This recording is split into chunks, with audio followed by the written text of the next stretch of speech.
Welcome back to Boating with Fraser. Today we've got a 140 here. I'm going to show you how to change the impeller on this engine. Let's get into it. These are all the tools you'll need. You'll need a 14mm spanner, 3/8 drive, the 12mm, 14mm. I got a 1/2 inch here for the prop, some side cutters for the water pipe, and a screwdriver to get the rubber grommet out, your new impeller, and some grease. Most of these engines are pretty similar, just with different bolts. And on the Yamahas, they're pretty similar, just some have bolts in different locations and different sizes, but there's usually 3 bolts on the side, each side, and one under the anode and one down there to take the anode off. And also there's a water pipe that you have to disconnect. Some engines may not have this, but make sure to not forget to put it back up, connect it back up again. In this video, I'm servicing this whole bottom unit, so I'll take the prop off.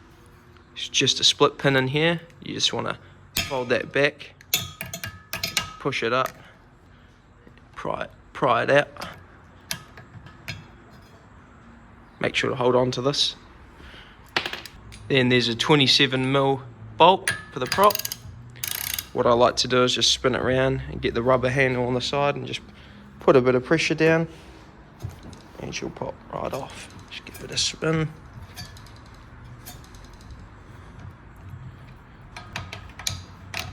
That nut will come right off. Pull the prop off.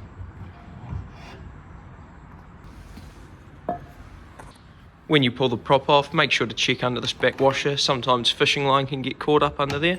Just give it a nice inspection, make sure it's nice and clean under there. Seems to be alright. Now we'll take this rubber grommet out to get to the bolt that holds the anode. I just get a screwdriver normally and sort of pry it up, trying not to damage it. Pops off. Down there, there's a little bolt, you can see, 12mm to get the anode out. When taking the anode out, just take note of how it's sitting to put it back. This one has arrows letting you know where it's sitting. Now get your 12mm, chuck it down, crack the bolt. That should come right off. Just leave that bolt in there, it should stay in there. Next, grab your 14mm and there should be a bolt just up underneath here. Just under there. Just crack that. This gearbox only has 7 bolts to get it undone to remove it.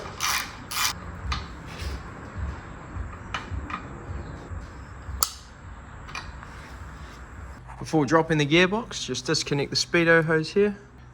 Just cut the zip tie that's holding it. And that should just pull right off. Pops right off. Your 14mm spanner, and you can go ahead and crack all these bolts.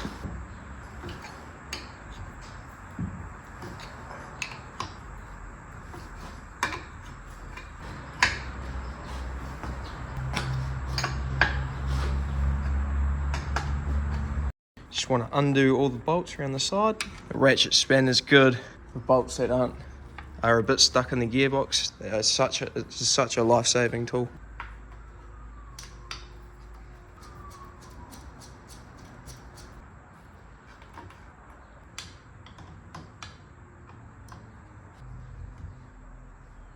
Once that last bolt is out, just give it a wee tap, it should drop.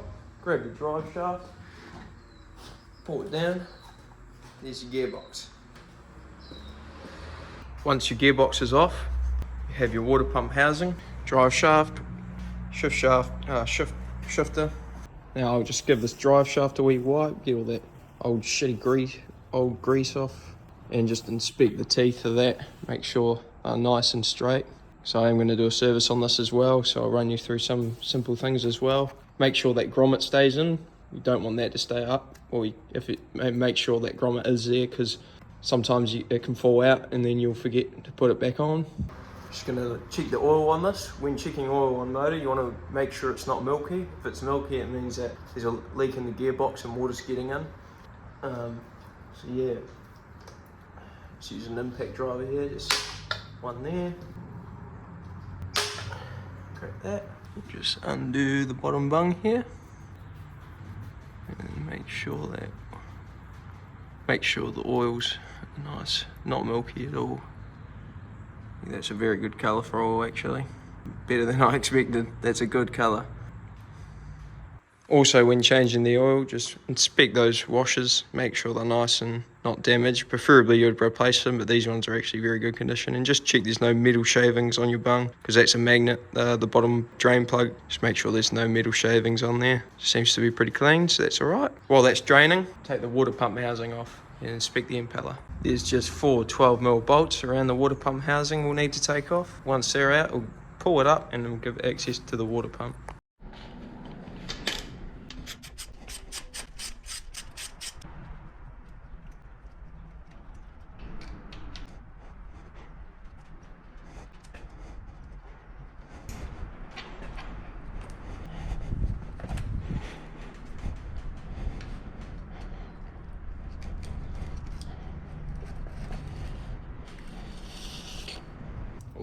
Once the water pump housing's off, just inspect the O-rings here and make sure they're in good condition. No sort of defects in them.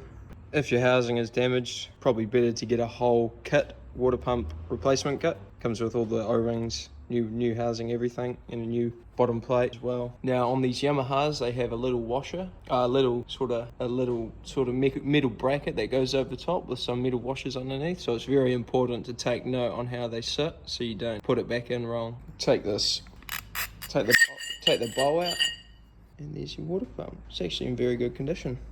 I'll still replace it anyway, but yeah. When looking at your water pump, you just want to look for the stiffness of it and any marks or sort of cracks starting to appear in it. When you get big cracks, it probably needs replacing. This one's not too bad, but some water pumps can be faulted. And look for any defects in these lines, any signs of melting or anything. These can be quite a trick to get off. There's a little wee, just get a screwdriver underneath there and just sort of pry off the water pump here. They can be challenging at times, but I'm trying to do this with one hand, but hold on. I like to get 2 screwdrivers and just put one on each side of the gap and just sort of work it up, try and pry it up. There's not much movement. You can always get a hammer on it and just give it a light tap, try and get it moving. But when doing this, you've got to be careful not to damage the plastic housing around it.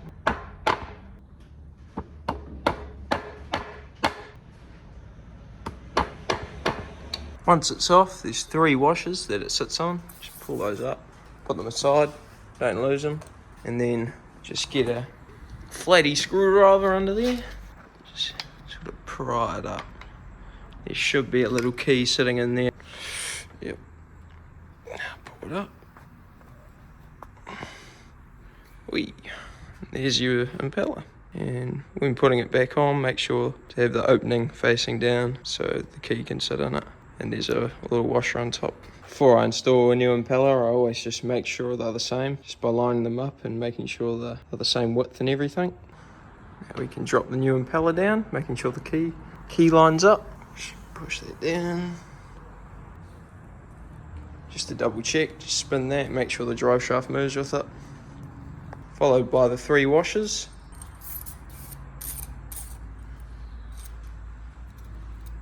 Then your plastic sort of housing sits on top.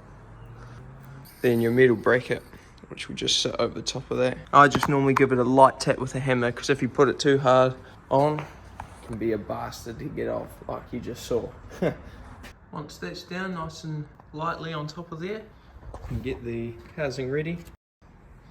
Just put a bit of grease around the O-rings here just to make them stick better.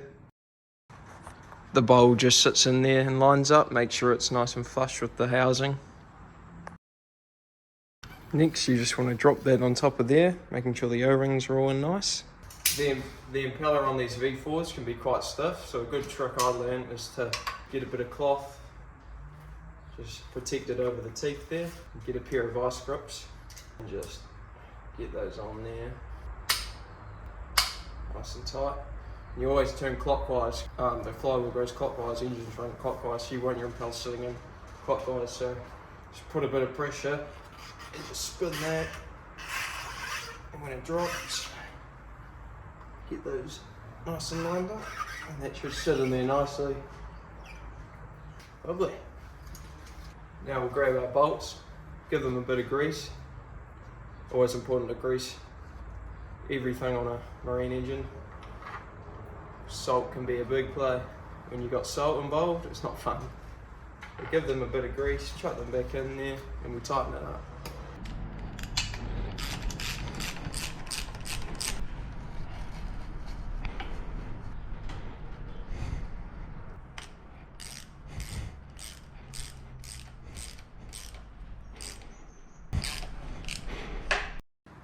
Just give the drive shaft some grease here, just to protect it from seizing up in the crank. Also give the gear shifter teeth a bit of grease and the grommet, just so it slips up there nicely. Now we're going to fill the gear oil up. Just have your bungs ready. Fill from the bottom to the top. Chuck it in there. There we go. When filling gear oil, we just want to get it to the top and let it come up, let the oil drain out a bit, and then just turn it off and let it settle for a bit, and then top it back up.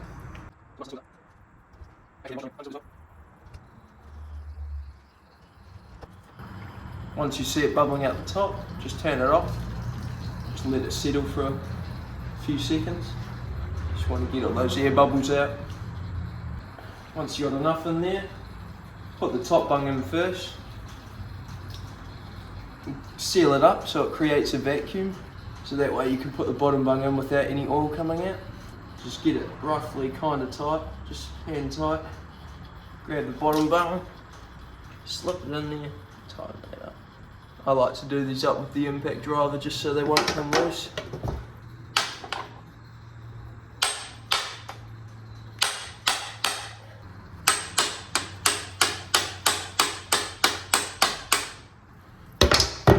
Ready to go back up into the engine.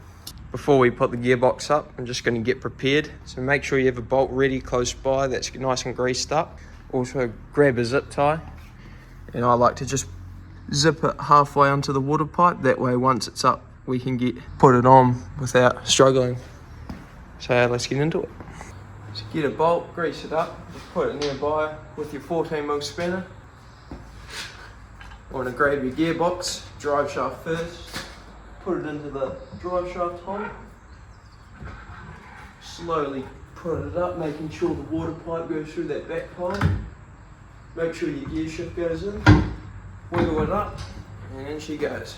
Grab your bolt, tighten it up. Some engines it can be a lot harder to do, wiggling it up. This one the pad head's not on it, so not hard to put up, but I'll put up a clip of what you still sometimes you just have to wiggle it. Another trick, if your drive shaft isn't lining up, just get your mate or someone to flick the key.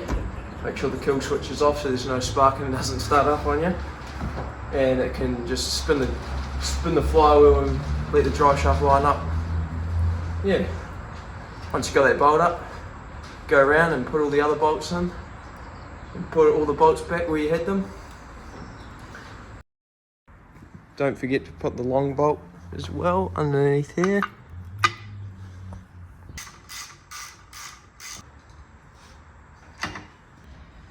Once all those are in, just tighten them all up, make sure they're all greased.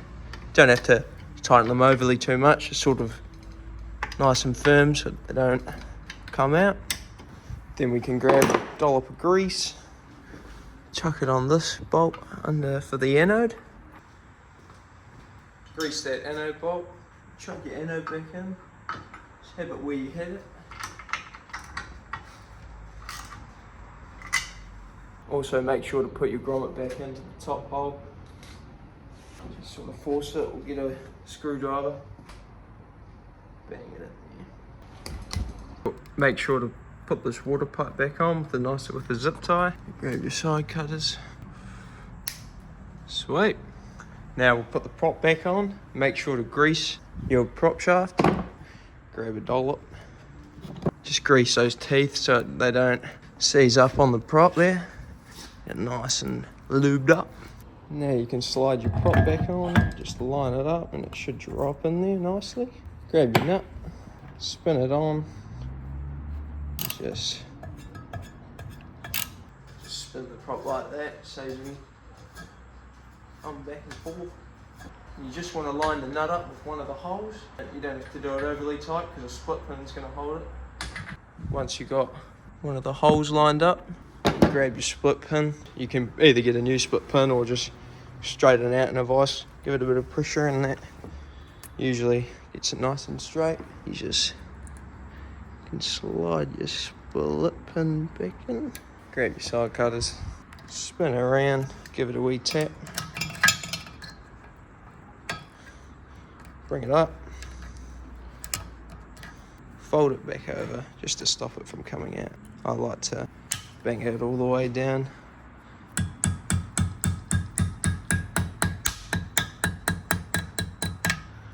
Give it a spin, and she's good to go. Man, make sure to test run it, make sure you've got a telltale so you know it all went well. I can't test this one because there's no power head on it, but once I get the engine rebuilt, we'll be good to go. So, yeah, that's how you service a Yamaha gearbox or change the impeller.